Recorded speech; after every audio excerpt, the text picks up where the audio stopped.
C'est dis-toi que les préliminaires, en fait, ils Ouais. commencent à partir du moment où tu commences à l'interaction avec la fille. Et quand je dis interaction, c'est même le moment où tu commences à lui parler pour la première fois. C'est-à-dire que à partir du moment où tu vas la regarder droit dans les yeux, tu lui fais yo meuf, je peux être honnête avec toi. Pardon. Moi, je les trouve intéressants. Je les trouve intéressants parce que maintenant qu'on est dans les détails et qu'on doit chercher à voir un petit peu les nuances, bah, ils sont pas dans le même cliché que d'habitude. Ils se placent à mi-chemin de plein de choses. Et en vrai, je trouve que comparativement à d'autres trucs qu'on regarde, c'est plutôt pas mal ce qu'ils dégagent. Et vous allez dire, oui, non, mais c'est pas assez, ils disent quand même des trucs problématiques. Mais en fait, je trouve ça méga intéressant que ça existe parce que pour moi, il faut des ponts. Ouais, ils m'ont vraiment l'air cool. Bon, calme-toi quand même. Bonjour ou bonsoir à toutes celles et ceux qui nous regardent en replay. Si vous voulez un jour rejoindre la team live, vous êtes les bienvenus tous les mardis, jeudis et dimanches soirs dès 21h. Bonne rediffusion. Vous vous souvenez quand je vous ai montré ce jeune homme que j'aime beaucoup sur Insta qui fait du lip sync et tout ça en parlant en même temps que des vidéos et tout ça, lui. J'ai vu une question la dernière fois là, il disait ouais comment être un bon coup tu vois. Bah, je vais te donner un conseil, je vais pas rentrer dans les trucs classiques et tout, je vais te donner un truc gros que t'as jamais entendu je pense. Juste détache-toi de ton éjaculation. J'ai essayé de chercher cette vidéo-là. Je l'ai trouvée. J'ai trouvé la vidéo complète. Et c'est ça qu'on va regarder pour démarrer la soirée. Deux gars dans une ruelle qui nous apprennent la vie parce qu'apparemment, c'est une FAQ de ces personnes-là. Donc c'est la chaîne surtout de lui en fait, hein, apparemment. Et là, il est avec son pote. La vidéo s'appelle Comment open une 10 sur 10 sans passer pour un bouffon. Alors open une 10 sur 10, j'imagine que c'est pécho une belle femme. J'imagine que ça veut dire ça. Je sais pas, c'est une chaîne, il n'y a pas de description, mais il est très musclé, hein. Très musclé et sec. Bravo à lui. Il aime bien Bref. Bref 2 va te retourner le cerveau dans le bon sens. Le moment là où il dit je me suis assis, il se devait s'asseoir 5 minutes et il s'est assis 20 ans. C'était une dinguerie. Moi ça m'a retourné le cerveau. Et du coup qu'est-ce qu'on a? Voilà, trop gentil. Être trop gentil dans un monde impitoyable. Ça a l'air développement personnel et muscu, le genre de truc qu'on regarde souvent. Il a une petite identité un peu, tu vois, c'est cette typo un peu gothique là comme ça. Peut-être cette nouvelle trend des coachs dark, un peu comme on avait vu l'autre gars là. Mais en tout cas, là, ils sont dans une ruelle et ils vont répondre à différentes questions, comme par exemple, comment on peut une DD sur 10, pourquoi on dit qu'on attire ce qu'on pense, comment la rendre accro, se sentir vide après une grosse phase de poule. Enfin, je comprends rien à ce qu'ils disent en fait, et on va plonger dans leur petit univers là tout de suite. Et ce qui va être drôle, c'est de tomber sur le moment que lui a repris là. On se rappelle de la phrase. On a l'impression que faire une faciale et tout c'est end of the game bro. Et dans notre tête, quand tu closes la meuf et que t'es en train de... Ouais, tu sens que tu fais des préliminaires. Ok, ouais, faut se rappeler que ce sera à ce moment-là. Ça part tout de suite. Vincent, ça fait 4 fois que tu me poses une question sur ta calvitie. La même question, gros, va en Turquie en vrai, si ça te tracasse comme ça. En vrai, mec, il y a un truc, les gens ils disent ouais, assumer sa calvitie et tout.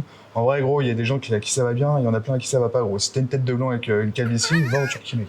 Il va asséner des vérités. Je pense que ça va asséner des vérités, là, cette... Dire ouais, je m'assume tel que je suis et tout. Non, gros, si t'es chum avec son cheveu, Turquie direct. C'est ça, gros, il y a rien de mal à vouloir se réimplanter des cheveux, c'est-à-dire, comme je dis, tu fais les choses parce que t'as envie de les faire, pas parce que tu dois les faire. Donc c'est pas parce qu'il y a un mec sur YouTube qui s'est rasé le crâne, qui t'a dit ouais, les mecs, ça sert à rien de se faire des implantations, allez. Je suis assez d'accord, là. C'est vrai qu'il y a un côté, il y a un petit peu trop maintenant le message de genre à la moitié de calvitie un tout petit peu, il faut absolument se raser le crâne, il faut épouser le bazar et tout. Pour moi, vous avez le droit aussi de vouloir absolument des cheveux. On est ok, pour l'instant ça va. Assumez votre calvitie, et là t'es là avec ton gros crâne, tu ressembles au Dalai Lama. Nique sa mère en fait. Si toi Nique sa mère. C'est pas ça. Genre Ah juste, non. là si t'as pas d'argent pour aller en Turquie, bah tu coffres. Ouais, tu coffres, c'est pas non plus. Il va utiliser plein de mots que je comprends pas. Tu coffres. Ça veut dire économiser de l'argent, je crois, ça. T'en voudras pas si tu vas en Turquie? Ouais, mais non, mais parce que moi j'aime pas prendre l'avion et aller si loin, donc je le ferai ici. Je pense que je le ferai ici. Il sort d'after, le mec de couche. C'est vrai qu'il a l'air d'avoir, je sais pas, il y a une intensité. Il y a une intensité. Il y a une calvasse sous sa gigamèche. Ça commence un peu à monter. Et moi aussi, hein. Ah bah ouais. Sondage, ok. Qui va se faire greffer? Des tifs. Pour moi, c'est le bon nom pour un endroit où on se fait greffer des cheveux. Ça serait infinitif. Souvent des noms, voilà, truc de coiffure, mais là ça marche que le côté des cheveux à l'infini, grâce à la greffe, voilà. Centre infinitif. C'est une petite. Si vous voulez lancer un business, c'est une idée que je vous lance comme ça, c'est gratuit. C'est pas 15 000 balles non plus. Hein. C'est ça, ouais. En un an, c'est bon, tu l'as, ton truc. C'est ça. Si t'as ni un crâne stylé, ni les casquettes, ça te va bien, en vrai. C'est vrai qu'il y a des crânes pas stylés, il faut en parler. Moi, je serais comme toi, en vrai. Enfin, je suis comme toi, je sais pas ce que tu vas faire, mais bref. Go Turquie, mec. Turquie direct. Là, je vois ça te travaille, ça fait 5 Q&A, tu la poses, même dans les sections commentaires, carrément des vidéos YouTube. Il l'humilie. Ouais, tu poses tout le temps la question, c'est un peu gênant. Die long, c'est normal d'être plus ou moins extraverti, / authentique en fonction de ses fréquentations. Ouais, c'est normal. C'est Extraverti, introverti sur les fréquentations, ok, là on parle de ok, pour l'instant ok. c'est en gros, vas-y, je vais faire le philosophe. Ouais, vas-y. Mais tu sais, Carl Jung, il dit qu'on a tous un persona. Donc en gros, c'est le masque que tu as quand tu interagis avec des personnes, en gros. Merci pour la réponse à ces sondages. J'ai pas de calvasse, j'en aurai jamais. Eh ben, vous êtes bien sûr de vous. Ou alors, c'est des femmes. Je ferai jamais ça. 32%. J'ai fait 1%. Je vais le faire 3%. Ok, c'est pas le public ici en tout cas. Parfait. Et du coup, en fonction des personnes avec qui t'es, bah, tu vas te calibrer émotionnellement et socialement. Moi, j'ai un peu le Et nez tu qui vas coule, je crois que je suis pouvoir malade. montrer des facettes de ta personnalité qui vont plaire à cette personne.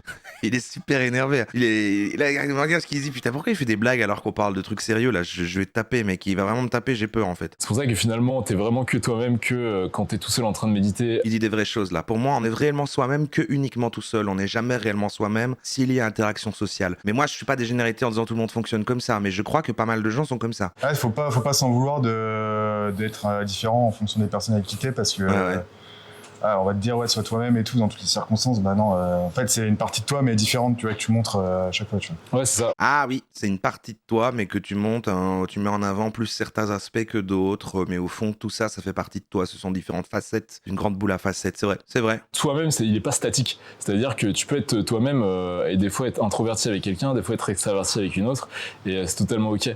Et tu vois, Il a raison. Longue, introverti, grosso modo, c'est-à-dire tu recherches ton énergie quand t'es tout seul. Extraverti, tu recherches ton énergie quand t'es avec les autres. Et toi, finalement, ce que t'es en train de me dire, c'est plutôt... Je suis plus sociable avec certaines personnes qu'avec d'autres, et ouais, c'est tout à fait normal. Et tu vois, même, je trouve que c'est calibré, c'est une marque d'intelligence émotionnelle de savoir faire ça. Tu vois, c'est-à-dire que moi, là, tu me vois d'une certaine façon quand je parle à la caméra. C'est bienveillant, ok. Je suis au commissariat en garde à vue, je vais pas me comporter comme ça. Tu vois, c'est une histoire de calibration sociale aussi. En fonction des contextes, c'est bien aussi d'ajuster sa personnalité. mais lui... Attends, mais là, c'est trop des... Attends. Je suis au commissariat en garde à vue, je vais pas me comporter comme ça. Tu vois, c'est une histoire de calibration sociale aussi. En fonction des contextes, c'est bien aussi d'ajuster sa personnalité. Tu vois, pour obtenir ce que tu veux. Donc... C'est dingue, ça. Il s'est rappelé, attends. Là, je parais faible, là. Je suis en train de rire, je parais trop faible. Il faut que je me refâche. Ah bah oui, on est plus d'introvertis ici, hein, quand même. Ça paraît logique, hein, sur des chats Twitch, c'est vrai que... 80% quand même. Bah oui, sinon vous êtes en train de vous amuser avec des amis, hein. Vous valez mieux que nous, c'est ça? Vous valez mieux que nous? En fait non, gros, t'es toi-même mais d'une manière différente, et ça faut l'accepter, parce que sinon tu vas jamais te sentir bien avec toi-même dans peu importe les circonstances, que tu vas te dire que c'est pas toi, tu vois. T'as raison. On dirait vraiment, les gars, à tous peut-être croiser des gens comme ça qui estiment qu'ils savent énormément de choses et qu'ils ont énormément compris de choses à la vie, et qu'en soirée, là, quand ils sont un peu bourrés, ils font viens un peu ici sur le côté, un peu comme je vais te parler. Tu vois, la vie, et ils t'expliquent des trucs comme s'il assénait des vérités, et t'es un peu mal à l'aise parce que c'est un peu léger, quoi. Mais pour l'instant, pas des mauvais bougres. Et j'espère que ça va être comme ça jusqu'à la fin. Mais ça a l'air quand même marrant, les trucs qu'ils vont dire. On n'oublie pas qu'après, c'est comment open des 10 sur 10. Peut-être qu'ils vont le dire avant tout avec du respect. Avant tout avec énormément de respect, gros. C'est des fois, on se pose trop de questions, là. Juste accepte la réalité telle qu'elle est là maintenant. Ok, là je suis sociable, ok, là je suis pas sociable. Vas-y, c'est fine, t'arrêtes de te juger pour mais n'importe grave, quoi. mais tellement, mec.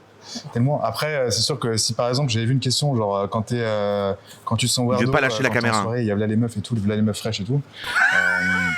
Mais en fait, là t'es en train de te créer tout un truc mental. T'es là en soirée, voilà les meufs fraîches et tout. Pourquoi tu te dirais pas, ouais, en vrai là je suis gigagode et tout, j'ai juste une énergie, je suis un peu plus chic que d'habitude, mais c'est ok. C'est ça que je veux dire.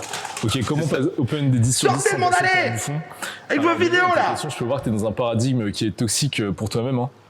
C'est-à-dire tu vas venir noter les filles selon tes critères à toi, et tu vas leur mettre une note sur 10. Donc je sais qu'en tant que mec, c'est assez facile de tomber là-dedans, finalement on le fait un peu tous. Mais si tu prends vraiment premier degré, bah, c'est très mauvais. Parce que finalement, tu peux dire, ok, physiquement, selon mes critères, pour moi c'est une 10 sur 10. Ça se trouve, moi tu vois, je la regarde, je vais te dire, ouais, moi selon mes critères de beauté, c'est une 6. C'est intéressant aussi ce qu'il dit. Non, c'est moi qui fais des recadrages, c'est pas dans la vidéo originale, sinon ça serait hilarant.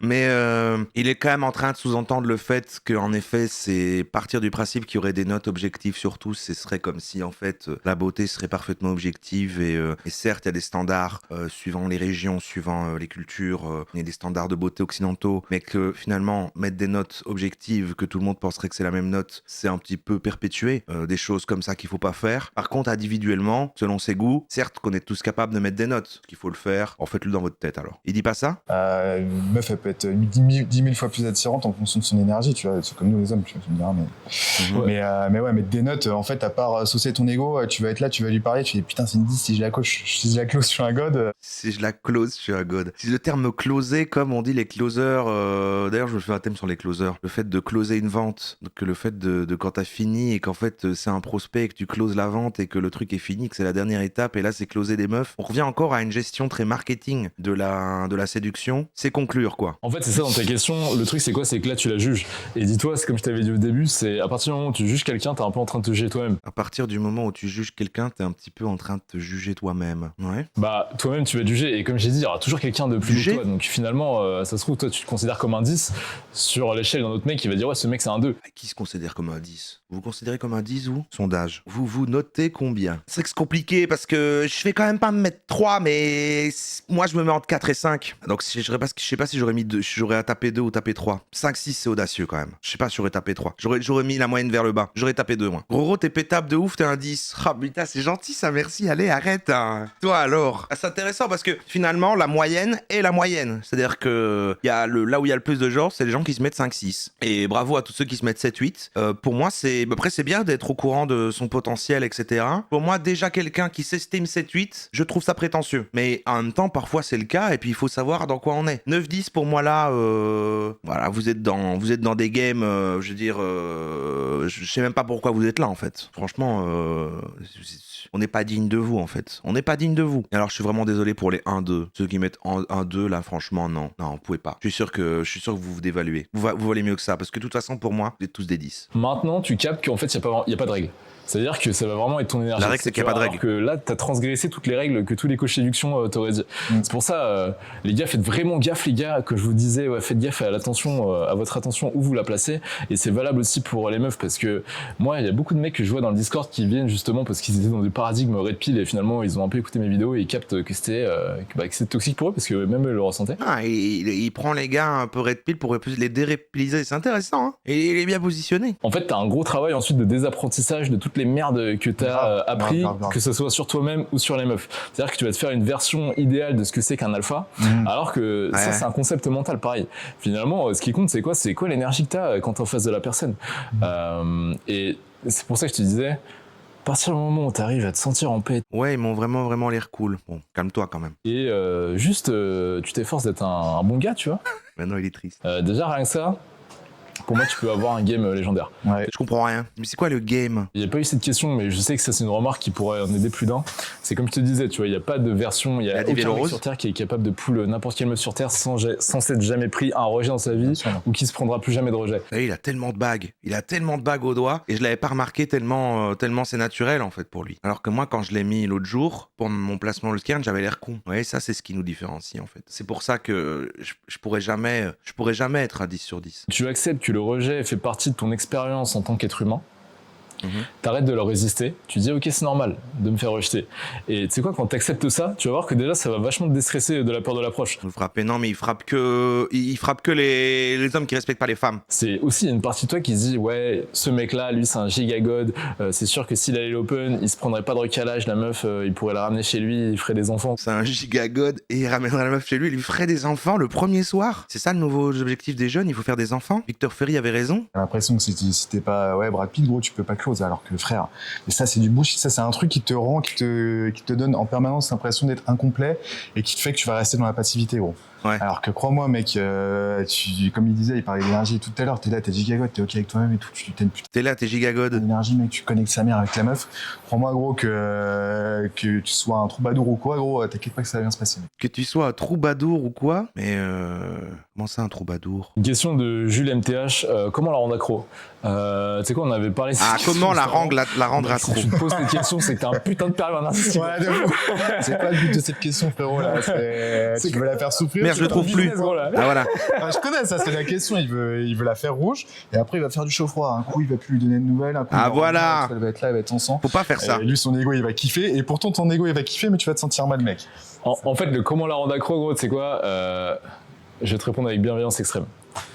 Demande-toi pourquoi tu veux la rendre accro. Demande-toi pourquoi tu veux la rendre accro. C'est sûrement parce que t'es addict à sa validation. Ils sont dangereux, c'est des faux woke. Ah, je crois pas. Comment est-ce qu'on dit? Les performatives mâles? Non, je crois que ils sont plus doux que les autres gens qu'on regarde d'habitude, donc du coup c'est bien. Ils choisissent un peu le truc à l'encontre et tout comme ça. Sûrement parce que ça marche avec les meufs, mais en même temps ils sont un peu, voilà, est-ce qu'il y a besoin de faire ça? Ça signifie quelque chose pour toi en tout cas. Et généralement c'est ouais, je suis un god. Un truc dans le style. Tu vois, tu peux avoir plein de variantes de cette pensée. Pourquoi ils veulent être des gods? Mais c'est ça. Et en fait, c'est une question hyper malsaine. Parce que c'est quoi l'intérêt d'avoir une relation si c'est juste de la rendre accro? Tu vois, t'es pas un dealer de drogue. Tu vois, faut qu'elle kiffe, faut que ce soit sain, je pense, entre vous deux.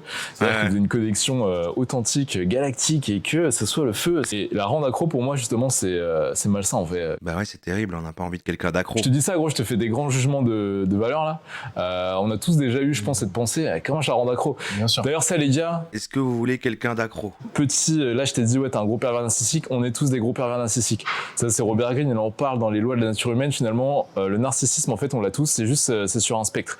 Et ce qui compte finalement c'est ton intention. C'est-à-dire qu'on a tous un peu ce côté ouais un peu narcissique en vrai, tu sais on s'aime bien. Je me hais. Quand je croise mon reflet dans un miroir, ça gâche ma journée. What the fuck? 13%? 13% de gens qui veulent que la personne avec qui ils sont soit accro? Au moins vous assumez, mais pourquoi? Développer, argumenter. Faut s'en faire rencontrer les 13%. Bah non, ils vont s'entretuer, enfin ils vont s'entre-détruire. Ils vont se tirer vers le bas. Après, c'est vrai que moi ça me surprend les 13%. Je me suis dit peut-être il y a certains cas, j'en sais rien, parce que peut-être... En fait, c'est parce que vous l'êtes facilement et vous vous dites, au moins, vu que je ne sais pas ne pas l'être, il faut quelqu'un qui le soit autant en face, parce que sinon, de toute façon, vous allez vous sentir déséquilibré. Donc du coup, voilà. Mais il vaut mieux ne plus l'être. C'est vrai que moi ça me terrifie. Hein. C'est le critère qui me fait fuir. C'est l'inverse, j'ai besoin de quelqu'un qui s'en fout un peu. Ouais, voilà, pas un peu, moins beaucoup. Hein. Plus on s'en fout, plus je sens que la personne n'en a rien à foutre. A priori, plus je reste. Si tu tenais sincèrement à cette meuf, bah t'aurais pas envie de la rendre accro. Tu voudrais qu'elle t'aime justement toutes ces techniques de manipulation. Sinon, ouais, la technique elle est facile, gros. Hein. C'est-à-dire, tu fais comme les PN, hein, tu la love bomb, elle va tomber accro à ta validation. Ensuite, tu doses ta validation, c'est-à-dire à des moments tu donnes plus trop l'heure, comme il a dit tout à l'heure. Et si la meuf elle-même elle est insécure, bah justement ça va la faire chase, mais c'est pas parce qu'elle te kiffe, c'est parce que tu auras blessé son ego. C'est intéressant de voir ces spécimens aussi. Comme ça, on voit justement le spectre. On voit le spectre de la masculinité. C'est une question de Romain qui demande. Ah, c'est pas moi le juge, les gars. C'est pas moi. Comment se détacher de son ego tout en poursuivant ses objectifs qui proviennent un peu de l'ego. C'est clairement des questions que je me pose. Alors, en fait, tu vas te détacher du résultat, mais c'est pas parce que tu te détaches du résultat que tu es obligé de te détacher de l'action. Parce qu'en gros, quand tu te fixes un objectif, c'est qu'il symbolise quelque chose pour toi, cet objectif. Donc, comment généralement tu te sentirais à ce moment-là, une fois que tu auras atteint ton objectif, qui est un state émotionnel qui, par définition, n'est pas ce que tu es en train de ressentir là maintenant. Donc, en fait, demande-toi ce que tu as envie de devenir, tu vois, le caractère que tu as envie de... le personnage que tu as envie de créer, accomplissant cet objectif, c'est quoi ses caractéristiques? Et quand je dis caractéristiques, c'est pas matériel. C'est-à-dire comment il pense, comment il se sent, justement, ce mec-là qui accomplit cet objectif. Et tu vas essayer de l'incarner là, maintenant. Il arrive vraiment bien à faire croire qu'il sait des trucs. Hein. Mais il faut énormément de confiance en soi, quand même, pour faire écoute gros et dire j'ai compris les choses à la vie. J'arrive pas à trouver ça crédible, mais peut-être parce que je suis plus vieux. Une petite vibe masculine New Age, ouais, ils sont sur des trucs d'énergie et tout, mais ça de plus en plus. Hein. Mais pas sur le côté extrême, haine des femmes et tout, parce qu'ils marquent que ça marche pas pour pécho et tout. Ils sont quand même dans la drague et tout ça. Intéressant. Je crois que c'est la meilleure partie des hommes BG normies, à mon avis, dans le spectre, quoi. Et toi, t'es uniquement focalisé sur le process, c'est ça que ça veut dire être amoureux du process? C'est pas des mascus pour moi. C'est-à-dire, t'es seulement attaché à bien faire l'action, là, maintenant, tout de suite, dans le présent, qui est devant toi. C'est juste ça. Si, c'est là. Quelles sont vos meilleures expériences de game? Déjà, en termes d'expérience, le game, c'est vrai que ça peut... C'est quoi le game? Donc je crois que c'est la drague, c'est la séduction, le game de séduction. C'est quoi la nouvelle expression des jeunes aussi? Le football. Je sais plus comment on le place dans une phrase. Placez-le dans une phrase. Ah oui, c'est ça son football. Ils disent ça. Regardez, j'ai mis plein de cas de figure pour avoir votre avis sur comment les catégoriser. Tu vois le truc de barrière limitante, ce genre de truc. Par moment, le game, gros, ça va complètement te les exploser, mec. Et tu vas te sentir, tu as l'impression d'être, je vais dire Dieu, mais c'est presque ça, mec. Un gigagod. Aucune barrière mentale comme ça qui te bloque la tête, parce qu'on connaît, gros, ça va trop vite, mec, d'être dans sa tête comme ça et d'avoir son chemin de vie et de jamais en sortir, tu vois. Ouais. C'est trop facile, gros. En plus, l'être humain, il est un peu conditionné pour être comme ça, tu vois. Avec son étau comme ça autour du cerveau, surtout aujourd'hui, t'as plein d'informations et tout, t'es dans ta bulle, dans ton truc comme ça.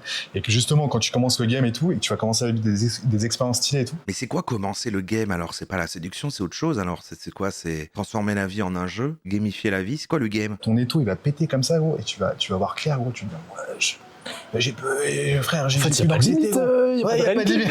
Limitless, mec. Et c'est ça, gros, limite. Je sais pas si vous avez vu ce film, les gars. Pure dinguerie, ce film. Limitless? Inspirant de fou, mec.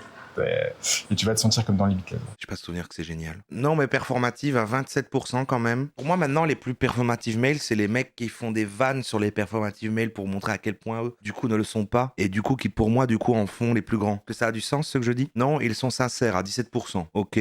Oui, mais cachés, 44%. Vous n'avez pas confiance, vous. Vous n'avez pas confiance. Oui, très problématique, 11%. Donc là, de ce que vous voyez là, frontalement là, sans même avoir le doute qu'en fait, ils font genre, là, vous trouvez déjà ça grave ce qu'il dit? Après maintenant peut-être que notre curseur fait qu'on regarde comme on regarde des choses pires, ça fait que maintenant eux ils ont l'air doux, mais bon ça va là non? Bah c'est parce qu'ils disent quand même qu'ils open des 10 sur 10 et qu'il y a du game. On est tous pervers narcissiques, oui c'est vrai. C'est vrai qu'il a dit ça. C'est comment pourquoi je me sens vide? En gros, j'ai vu la question, c'était après une grosse phase de pool, en mode j'ai vu plein de meufs. Une grosse phase de pool, c'est quand on a vu plein de meufs. Il y a des termes pour désigner ça, mais attends, c'est tellement un monde parallèle, je comprends rien. Ils sont pas non plus dans le game de la séduction. J'utilisais le mot game, mais ils sont pas dans le créneau séduction. Ils sont sur le côté développement personnel et muscu, mais ils sont pas dans le mascu non plus. Mais du coup, attends, il y a une grosse phase de pool. Je me sens vide. Il se sent vide. C'est un peu des problèmes de luxe, ça, quand même. Je veux dire... j'ai pécho un max, et après, je me sens un petit peu triste. Les gens qui vivent ça, ils regardent pas cette vidéo. Hein. Ça, gros, c'est parce que t'as pas été assez avec toi-même, de 1, et de 2, parce que t'as aussi probablement fait des choses que t'avais pas envie de faire avec les meufs pour les faire kiffer, mais c'est pas ce que tu voulais vraiment faire. Oh, waouh. Et le 3, c'est peut-être que t'as éjac 5 fois en une semaine, tu vois, par exemple. Combien de fois? Et le 3, c'est peut-être que t'as éjac 5 fois en une semaine. 5 fois en une semaine, et il faut pas faire ça? Ils vont se prendre une crotte de mouette, là, je sens. Ça fait que tu vas te ressentir, ça m'est déjà arrivé, gros. T'es là, gros, t'as ta full poule et tout, tu commences à arriver ton plafond comme ça. Et t'as un sentiment de vide, mec, tu te sens, je sais pas, le lézard de sa mère et tout. Ah ouais, je vois ce moment-là, ça nous arrive à tous, là, quand t'as passé une semaine à open des 10 sur 10 tous les jours, du matin au soir, et puis que tu te sens triste, là, dans ton lit, là. Vous avez la ref? Vous avez la ref, la team? C'est lourd quand ça t'arrive, ça. C'est vrai que, gros, si tu commences à game dans tous les sens et tout, que tu vois des meufs et tout, que t'es jamais solo, gros, au bout d'un moment, tu vas te sentir... C'est trop important d'avoir une phase où t'es vraiment seul avec toi-même, tu vois. Ouais. Je vois trop sur de conversation, 3h du matin, elle te tient la jambe 45 minutes. Non, tu vois, il y a plein de trucs que j'ai compris moi dans la vie, gros. Je crois qu'une phase de pool hardcore, vraiment, là, de ce qu'on dit là, vous me confirmez si vous avez bien compris aussi, mais c'est quand t'as trop pécho d'un coup, quoi. Que t'as vraiment fait que ça. Ta poule, et puis en fait, voilà, tu te sens vide après quand ça s'arrête. Mais c'est comme trop consommer de drogue. Et en fait, t'as fait trop de pics de dopamine, et après, en fait, t'as niqué ton système de dopamine, en fait, gros. Et donc, c'est pour ça qu'il faut se retrouver avec soi-même et juste voilà quoi, parfois juste prendre du temps pour soi et voilà, prendre soin de toi, gros. Merci Roro de mettre des mots là-dessus, j'arrive pas à décrire ce qui m'est arrivé après mes phases de poule. Et c'est pas moi, c'est à eux qu'il faut il faut remettre à César ce qui est à César. Donc tu vas transitionner moins sur la quantité, c'est-à-dire tu vas moins juger ta valeur sur ou la valeur d'une interaction sur le nombre, ta capacité à game justement sur le nombre de meufs que tu vas pull, mais plus sur la profondeur de la connexion que tu vas avoir avec la personne. Mais c'est eux qui ont ces termes-là et ils savent parler à leur communauté et utilisent ces termes-là ou vraiment c'est ça, c'est comme ça que parlent les gens. Moi j'entends pas, même je prends les transports en commun, j'entends pas les gens parler comme ça. Genre il dit tellement naturellement dans son langage, c'est les phases de poule. Bah oui, les phases de poule, tu sais quand t'as chopé plein de meufs, les phases de poule quoi. Ça m'angoisse. Autant le terme que le fait que le concept existe. Mais je pense qu'on est trop entre losers. Je pense que c'est, voilà, là, c'est eux, ils claquent des doigts, ils poulent, quoi. C'est ça, en fait. En fait, les gars, en vrai de vrai, hein, si t'as envie de te développer socialement, d'être plus à l'aise avec les filles, c'est quoi? C'est pour vivre des love stories et de l'espace. Tu vois, finalement, là, tes plus gros souvenirs, généralement, c'est toujours avec des meufs sur qui t'as crush. C'est des big love stories comme des ça. Des meufs sur des bros, quoi. Ouais. Donc... Il y a eu un petit malaise. Soit des meufs, soit des bros, quoi. Ouais. Moi, je trouve que maintenant qu'on sait qu'il est bi, il est plus attachant. Mais tu sais que j'ai vu une question la dernière fois là, s'il disait ouais, comment être un bon coup, tu vois. Je vais te donner un conseil, je vais pas rentrer dans les trucs classiques et tout, je vais te donner un truc gros que t'as jamais entendu, je pense. Ah, je crois que c'est ça le moment de... Et le lip sync. Juste détache-toi ton éjaculation, gros. En fait, on a grandi, gros, avec le porno et tout. On a l'impression que faire une faciale et tout, c'est end of the game, gros. Et dans nos têtes, quand tu closes la meuf et que t'es en train de, soit que tu fais les préliminaires, soit que tu commences à la démonter ou quoi, peu importe, tu vas avoir ton esprit qui est focus sur la scène de fin, c'est-à-dire en gros au moment où tu vas éjaculer et tu vas pas être dans le moment présent, mec. Et ça, c'est un truc qui peut grave t'apporter, c'est de complètement te détacher de l'éjaculation et arrêter d'ailleurs d'éjaculer comme ça. Ça, on en a déjà parlé, mais se détacher son esprit d'éjaculation, gros, ça, c'est un truc, ça peut t'améliorer ta vie sexuelle, mais x10. D'ailleurs, une fois, j'ai rencontré une meuf, tu vois, en soirée, je l'ai ramenée chez moi, tout ça. On a commencé à chauffer et tout, c'était cool. Et au moment où on commence à coucher ensemble, là, je sens qu'elle était, elle était pas trop dedans, tu vois. Je la sentais un peu stressée, peu importe et tout. Et je suis là comme ça, je la regarde et tout. Je vois, t'as envie de quoi et tout, tu vois. Elle me dit que tu jouisses. Là, je regarde, je fais, comment ça que tu jouisses qu'est-ce que tu me baragouines, meuf? J'en bats les couilles de ça. Je veux juste qu'on partage un moment stylé, tu vois. Et du coup, j'ai tout arrêté, gros. J'ai prise dans mes bras, je lui ai fait des papouilles pendant 3 heures, tu vois. Elle a kiffé sa mère. Donc voilà.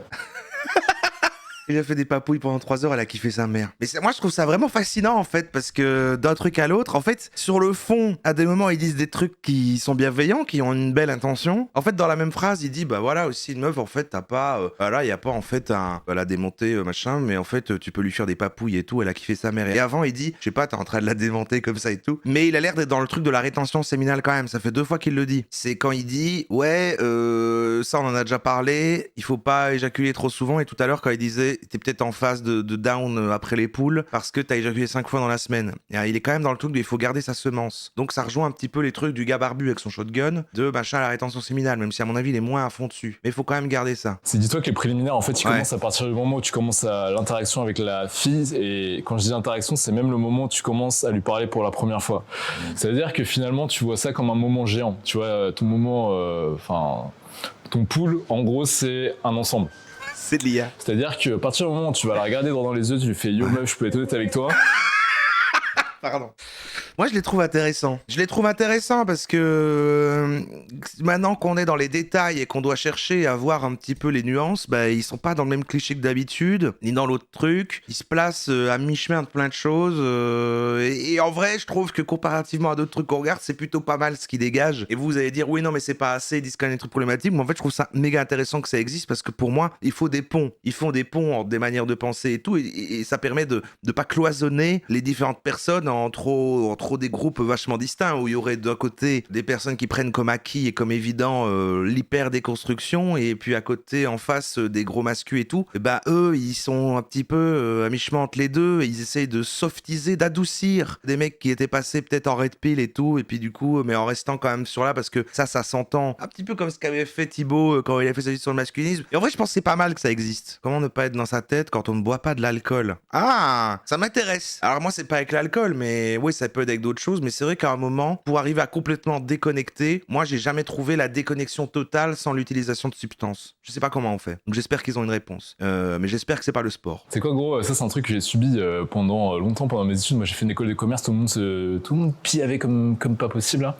Même en prépa. C'est quoi vos astuces pour déconnecter la team gros? Déjà, c'était pas en lien avec mes objectifs personnels et même de manière générale, j'ai jamais kiffé. Et tu sais quoi, avec Paul, quand on game, on ne boit jamais d'alcool. Quand on game, on ne boit jamais d'alcool. Donc gamer, je pense vraiment, c'est aller draguer en soirée, quoi. Pas dans la rue. Pour moi, ils font pas dans la rue. C'est en soirée, dans les lieux qu'il faut et tout. Donc très bien, très bien. Ils game sûrement ensemble. Ouais, ils sont copilotes. Et puis, du coup, on le fait sobre de manière à rester focus aussi, gros. On a toujours fait ça sobre. Pourquoi? Parce que comme ça, tu développes ton game de manière réelle. C'est-à-dire, tu vois... Ouais, mais pour être un petit peu désinhibé, pour arriver un petit peu... Mais ils sont confiants, ils ont confiance en eux. Les gens qui boivent, en fait, en soirée, quand t'as game pour de vrai, c'est-à-dire sobre, tu te rends compte pourquoi les gens le font. Parce que... J'ai jamais réussi à game sobre. J'ai jamais close sobre. Vous avez un meilleur game sobre ou bourrez-vous? C'est quoi votre meilleur game? Je game pas. Ouais, c'est vrai que j'aurais dû mettre je game pas. Je crois que la plupart ici, on game pas, quoi. Moi, je game pas. Donc ouais, les gens picolent aussi pour ça. En dehors du... Après, parce que je suis barman, donc je connais un peu quand je vois... Ah, il est barman. C'est vrai qu'il a l'air d'un barman. Il a vraiment l'air d'un barman et il fait des trucs un peu avec les bouteilles, là. Et comme ça, et quand il ouvre les bières, il fait... avec des capsuleurs et les capsules volent un petit peu, des trucs comme ça. Il fait ça, bien sûr. Barman, c'est idéal pour gamer. Hein. Quand il y a un Yankee qui est là, il y a un mec ou une meuf, il est en train de forcer pour un dernier verre et tout, je fais les gros, mais à quoi ça sert, là, regarde-toi. T'as pas besoin de ça, mec. Là, t'es très bien comme ça, arrête-toi, gros. Mais je fais ce que je veux, t'es pas mon père, j'ai envie de me détruire. Waouh, c'est du 30-30-30-30. C'est parfait, le sondage est parfait 30-30-30-30, quoi. C'est dingue. Bravo à vous. Ouais, c'est ça. En gros, il a demandé comment pas être dans sa tête. Bah, en fait, réalise que t'as aucune raison de pas être dans ta tête, de pas avoir Tu d'accord. sais quoi, prends un verre, mais prends un verre de, je sais pas, d'eau pétillante, t'en sais rien, mec, juste. Ouais, bon, on s'emmerde. Non, mais d'eau pétillante, vraiment. En tout cas, en Belgique, ça peut niquer ton game. Hein. Je veux dire, si tu commences à rentrer dans le game et à essayer d'open une 10-10 en mode gigagod, mais que t'as une eau pétillante, t'as l'air d'un con. Hein. Au moins une petite bière, quoi. Je veux dire, sinon, t'as l'air bizarre, t'as l'air un peu du gars bizarre. Il est en soirée avec une eau pétillante, lui, qu'est-ce qu'il a? Ça va ou pas? Donc ouais, non, tu peux te prendre un Perrier, un Coq Zéro, tu t'en branles, mec, au moins, tu t'en fous comme ça, tu vas pas aussi. C'est vrai que des fois, tu connais ce truc. Alors, tu bois pas, t'amuses pas, mec. Ah, horrible ça. Oh, là, il a raison. Horrible. Les gens qui veulent que les autres gens boivent parce que sinon ça les renvoie à leur propre trop grosse consommation d'alcool. Là. Faites pas ça. Hein. Ouais, mec, tu bois pas, qu'est-ce qui se passe là? C'est le mec, il est tout bourré là. Ils se regardent dans leur tour en plus. Ils se regardent dans leur tour et de BG. Et tu vois, moi, quand ça m'arrive maintenant, bah, tu sais quoi, avant, je réagissais avec ego. Ouais, qu'est-ce que tu me parles comme ça, toi? Maintenant, je suis beaucoup plus monk dans ma vibe. C'est-à-dire, juste, je lui dis la vérité. Tu dis, mec, je t'avoue, moi, je préfère ne pas boire d'alcool. Je préfère que mes relations que je crée, justement, elles soient hyper authentiques et je sens que j'arrive mieux à connecter avec les gens quand je suis sobre. Je ne sais même pas comment on connecte avec des gens en étant sobre. Je ne sais même pas. Et là, je sais que c'est inquiétant. Hein. Aucune idée de comment on fait. J'arrête de boire, ma vie sociale n'existe plus. Par contre, avec les bonnes substances, même des gens comme ça peut être mes potes. Hein. Moi, je peux connecter avec eux. Hein. Des bons gars, je les hais. Voilà, c'est ça. Ça va être le sondage de conclusion. Il est BG de full mec à gauche. Ah ouais, ça marche sur toi, ça? Ça t'aime bien? C'est pas mon univers, mais je comprends, je capte. Après, il a des grosses faces de poule, hein, donc ça m'étonne pas, tu vois. Ça m'étonne pas vu ces grosses faces de poule qu'il a l'air d'avoir. Eh ben regardez, quasi 50-50. Un tout petit peu plus de gens qui les haïssent, parce que voilà, quand même l'aigreur, mais oui, c'est un gigagod. C'est 2 gigagods pour moi. J'en ai vu des gods, hein. Des gods de toutes les couleurs, de toutes les formes. Mais eux, c'est les meilleurs. C'est les meilleurs gigagods que j'ai jamais vus.